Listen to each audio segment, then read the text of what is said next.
Okay, good morning everyone and welcome to this week's Let's Talk Dairy webinar. Today I'm coming to you from lovely sunny kind of West Cork / Macroom area as we're going doing a Grassland Farmer of the Year walk after the webinar. So we're getting back out and farm, which is great, but we're still going to keep going with the online stuff as well because there seems to be a good interest in it.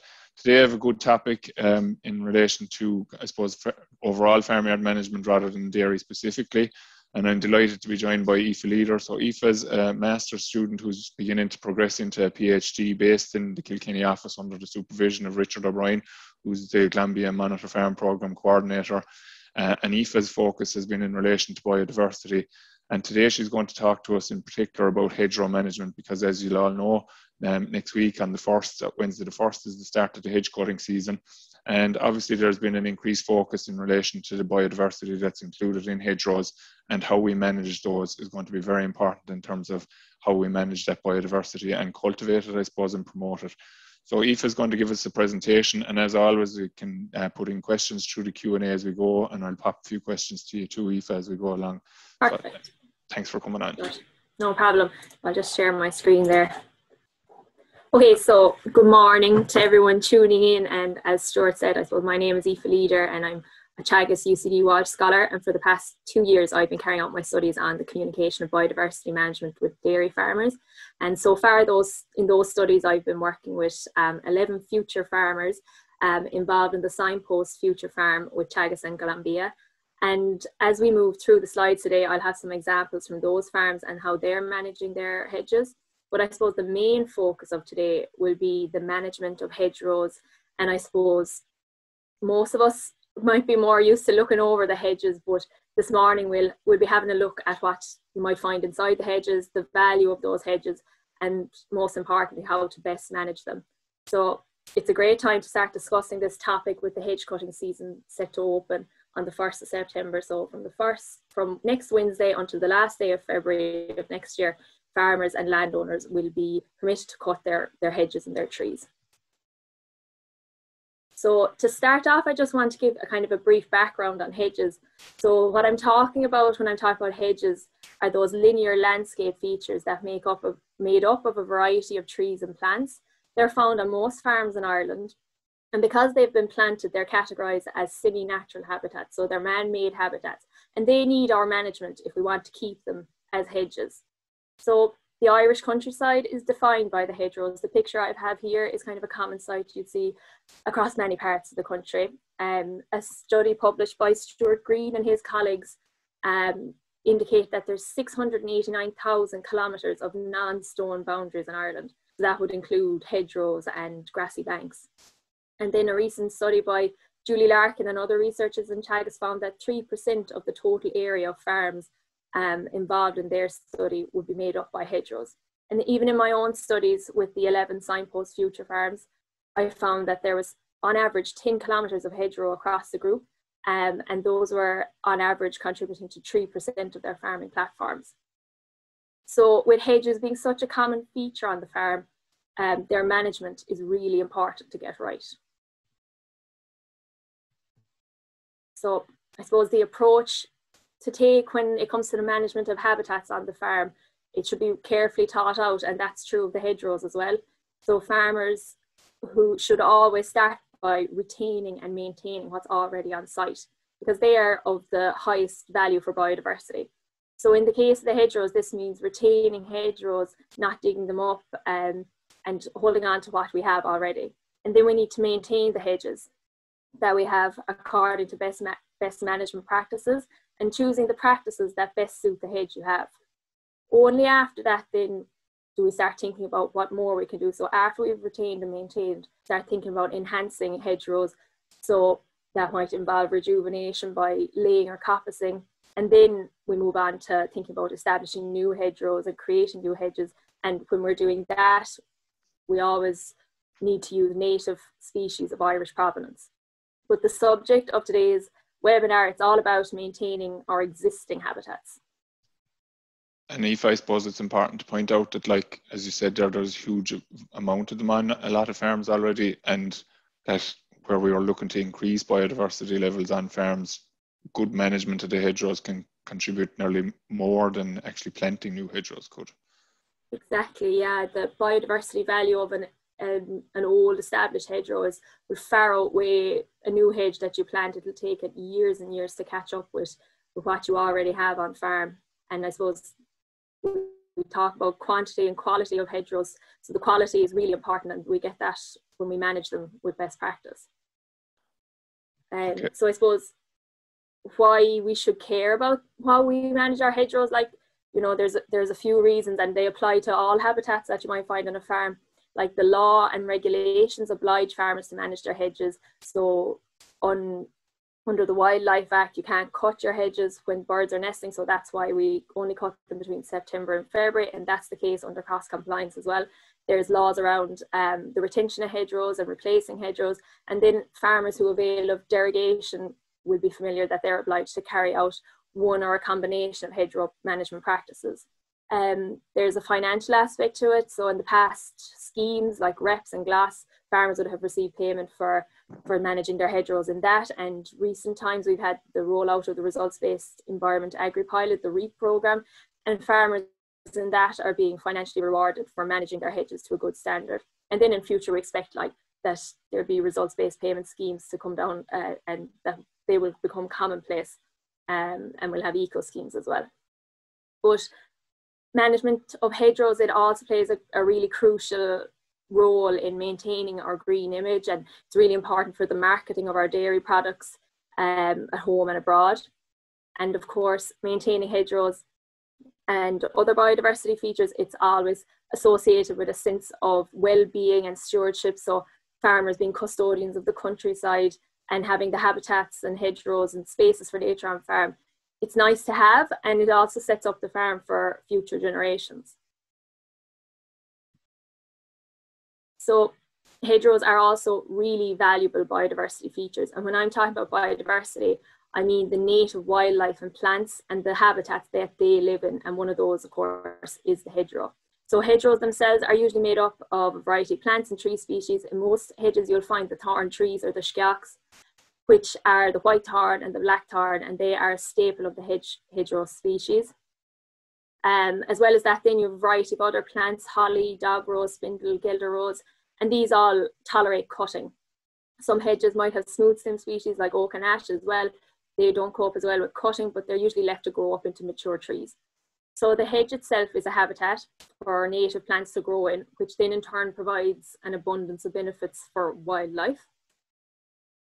So there's a whole host of animal species that rely on hedges as a source of food and shelter. A really important aspect of the hedge is the benefits that they provide for our pollinators, such as butterflies, hoverflies, and 99 different species of bees that we have.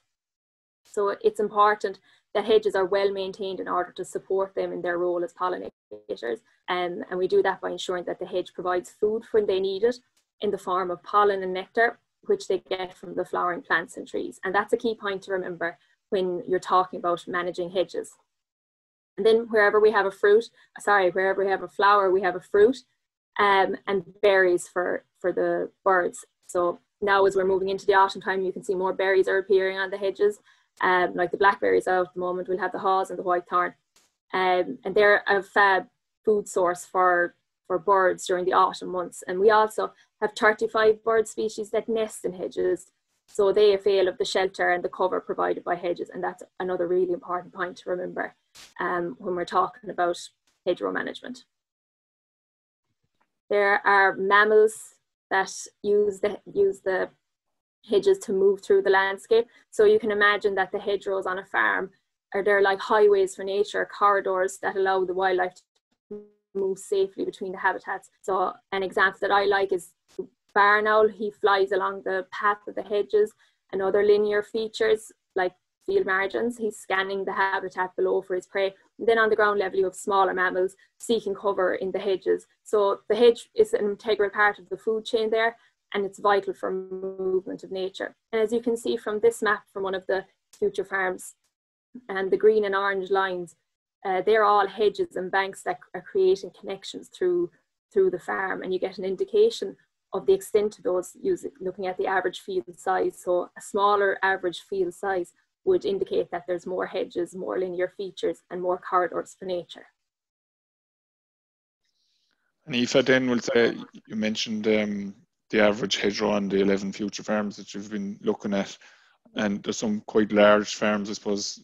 They're still family-based farms, but they're large operations at the same time. The size of the fields and how does that impact on biodiversity, and then trying to marry the two together, that the farmer is happy in terms of the paddock sizes that he has, but that he's not necessarily compromising the hedgerows and the biodiversity associated with them as well. Then how do you overcome that potentially?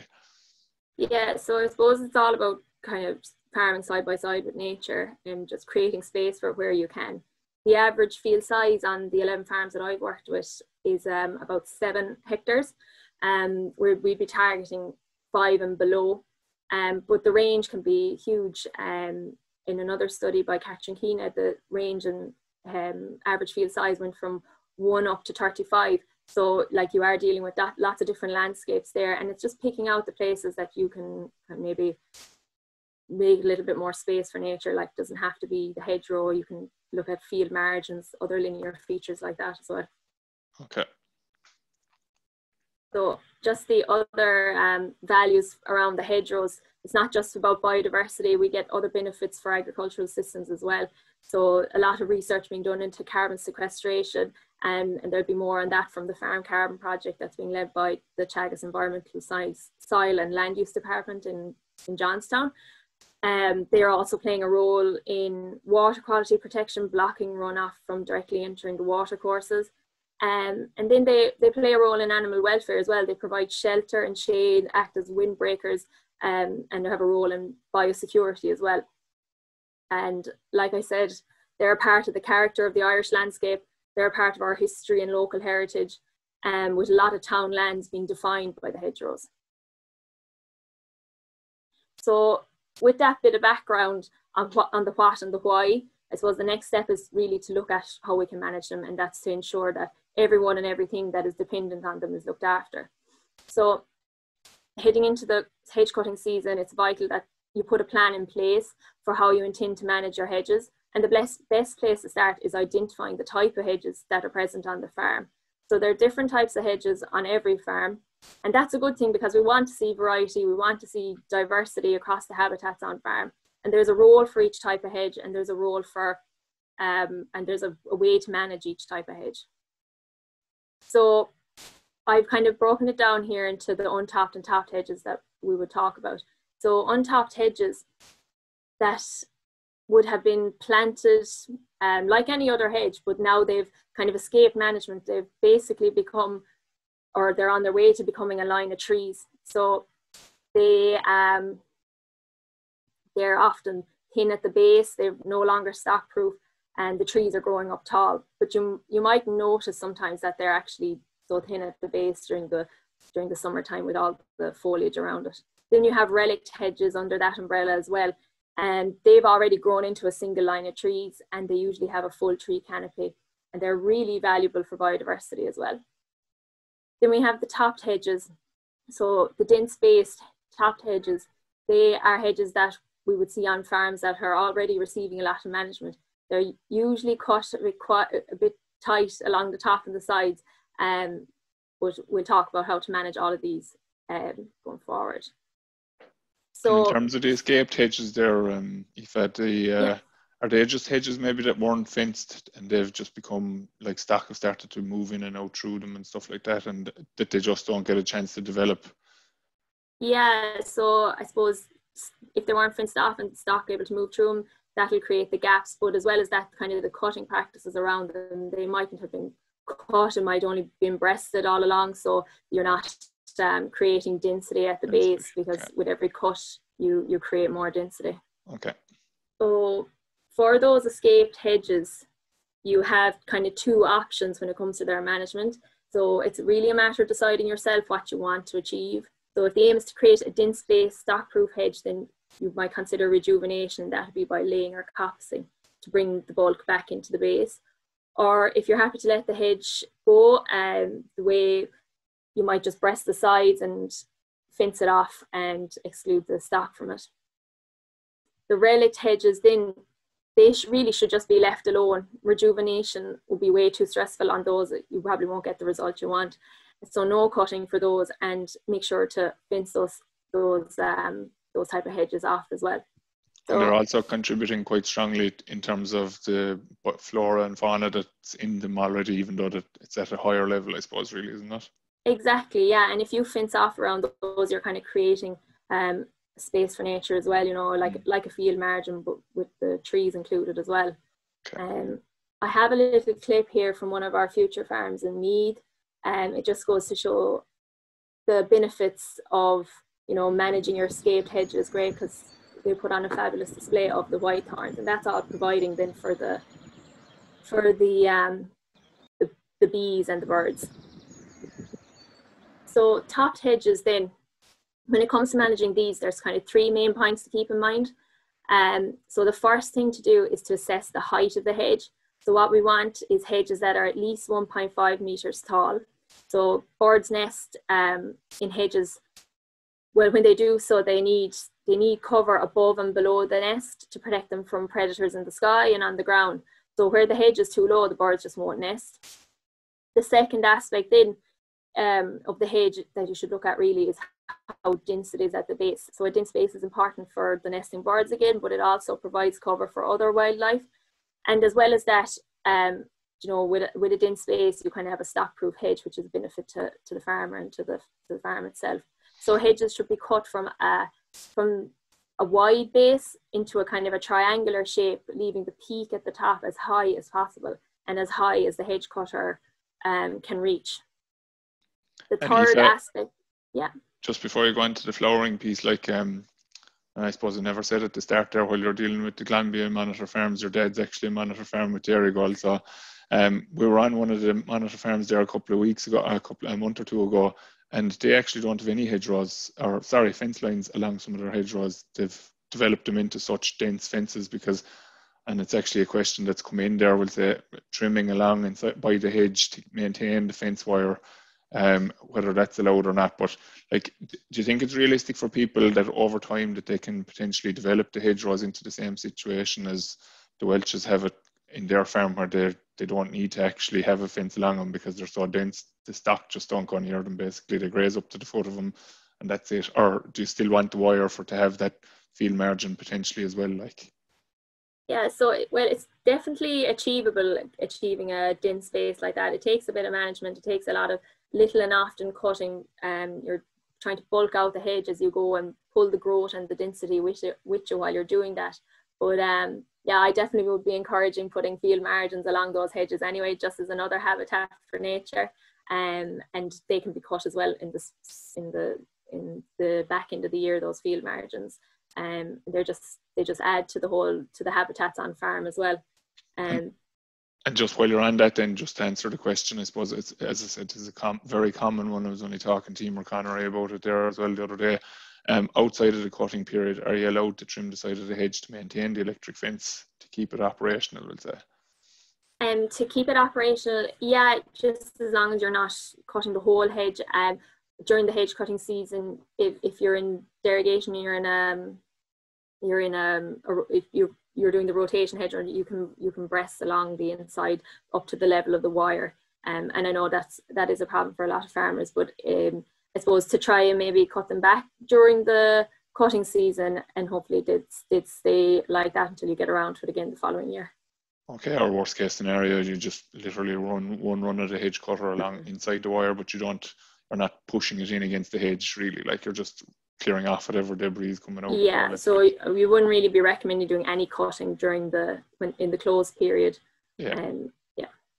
So the third aspect then of the topped hedges that we need to get right, I suppose, is having flowering thorn trees in them. So we need individual trees that will flower to be left uncut and allow them to mature so that they'll produce both the flowers and the fruit to provide food for birds and bees. So with the white thorn, like the one here, wherever you have the white thorn tree, you'll have white flowers around May time, providing for the bees with the food they need. And then in the autumn time, you'll have those deep red haw berries providing for the birds. So if you're planting a new hedge, put in a tree guard around the trees that you want to leave mature from day one.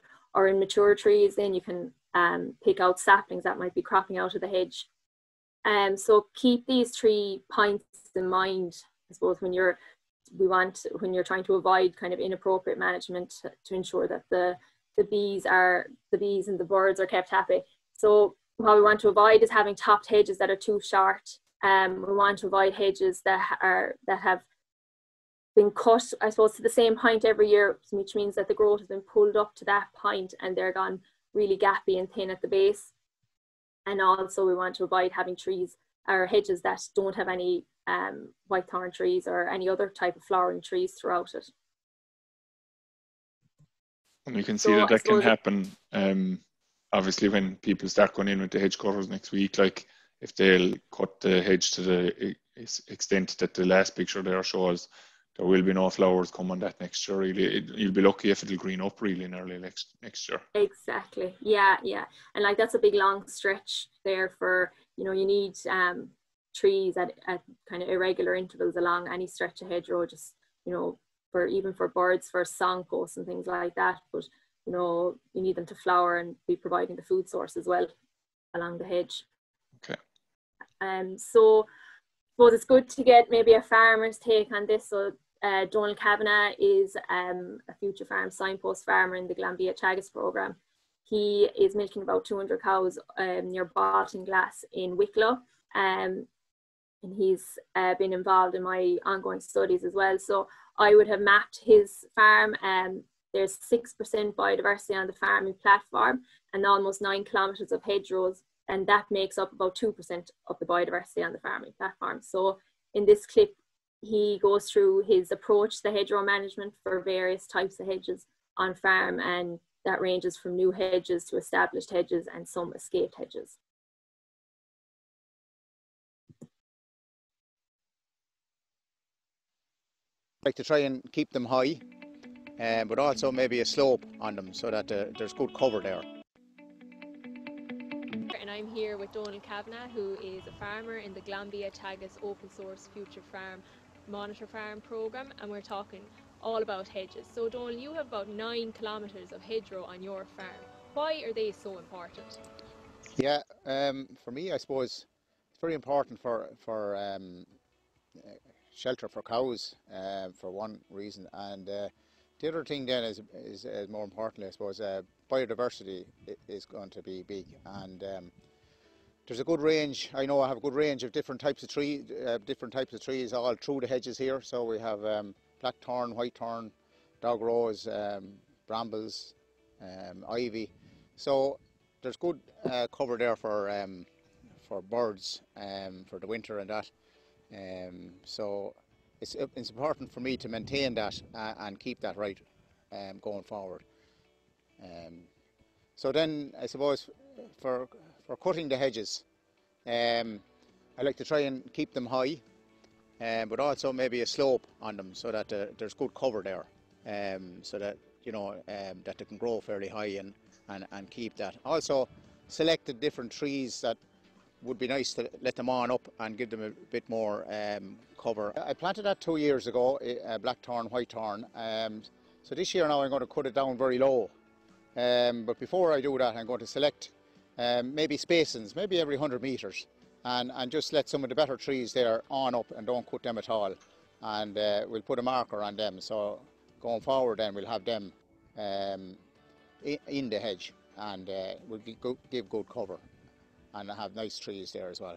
The contractors, I explained some of the things anyway about maybe every 300 metres, but I'd like a bit more. I'd like maybe every 100 metres, and then if one fails or whatever, you're still well covered, and maybe leave 2 if there's 2 there, and you can select again after if you want to, 2 or 3 years down the road or whatever.